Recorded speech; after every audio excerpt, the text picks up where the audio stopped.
মই সোপাধৰা নহয়, মই শিল্পী।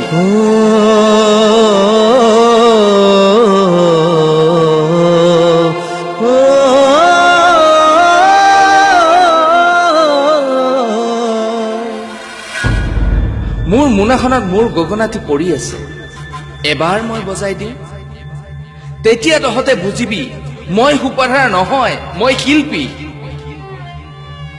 মই দুষ্কাৰ্য কৰি ফুৰা, অসৎ উপায়েৰে অসমত সোমোৱা অনা অসমীয়া পাখণ্ডও নহয়। মই অসমীয়া, সঁচাকৈ মই অসমীয়া। মোক কিয় মাৰিছে সিহঁতে মই ধৰিব পৰা নাই। দিনৰ ভাগতে ফুৰিবৰ বাবে আহিছিলো তহঁতৰ কাৰ্বি আংলঙত, দুষ্কাৰ্যৰ বাবে নহয়, আজৰি সময় কটাবৰ বাবেহে আহিছিলো। মোক নামাৰিবি অ, মই সোপাধৰা নহয়, মই শিল্পী, একে অসমীয়াই সন্তান। মোৰ গাটো বিষাইছে, আৰু নামাৰিবি অ, চা উঠটো ফাটিব ধৰিছে, আৰু নামাৰিবি, মই তহঁতৰ বাবে বাঁহীটো বজাব নোৱাৰিম।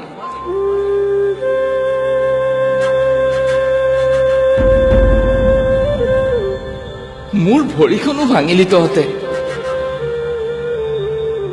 এতিয়াতো যাব দে, এবাৰ আমাক জীয়াই থাকিব দে। ভগৱান কি দুখ আমাৰ। ঘৰত আয়ে অপেক্ষা কৰি আছে আমাক চাবলৈ।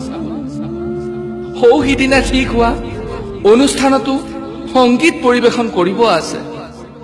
তহঁতবোৰৰ অনুৰোধতে মঞ্চত গাব মন আছে ভূপেন্দ্ৰৰ গানৰ কলিত। মানুহে মানুহৰ বাবে যদিহে অকণো নেভাবে।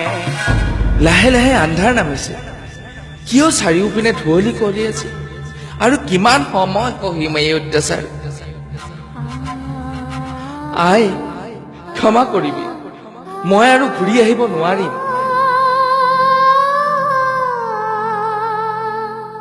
অসমবাসীও মোৰ মৃত্যুত মোক পাহৰি নাযাবি। মই জীয়াই থাকিব বিচাৰিছিলো, মোক জীয়াই ৰাখিব লাগিব। মই সপোন দেখিছিলো, মোৰ সপোন পূৰাব লাগিব। পাৰিলে এই জীৱশ্ৰেষ্ঠ মানুহ কেইজনক এবাৰ বুজাই দিবি, মই সোপাধৰা নহয়, মই শিল্পী, মই অসমীয়া হয়, সঁচাই অসমীয়া। মই আছাম অসমীয়া হয়, অসমীয়া মই সঁচাকৈ অসমীয়া হয়।